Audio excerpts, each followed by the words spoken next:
ఈ వాక్యాన్ని వీక్షిస్తున్న సహోదరులందరికీ క్రీస్తు పేరట వందనములు.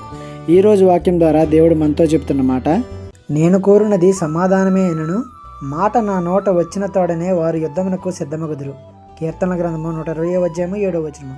ఇలాంటి సందర్భం మన జీవితాలలో కూడా వచ్చే ఉంటుంది. ఎందుకంటే మనం ఎంత మంచిగా ఎదుటి వారితో ఉన్నా కొందరు మనతో మన ముందు బాగానే ఉంటారు, మన వెనక గోతులు తవ్వుతారు. అంతేకాదు మన గురించి బ్యాడ్గా కూడా చెప్పుకుంటారు.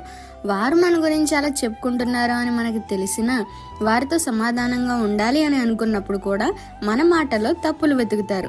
ఎలా గొడవలు పెట్టుకుందామా అని ఆత్రత పడుతుంటారు. మనం ఎంత సమాధానంగా ఉండాలి అని అనుకుంటామో అంతగా మన ఓపిక నశించిపోయేలా విసిగిస్తారు. నా జీవితాలలో ఇలాంటి వారు మన చుట్టూనే ఉంటారు.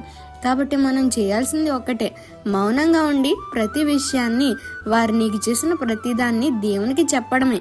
వారిని క్షమించడం మన వంతు, శిక్షించడం, బుద్ధి చెప్పడం దేవుని వంతు. ఈ చిన్న సువార్త పరిచర్యలో మీ సహోదరులు. God bless you. ఆమేన్.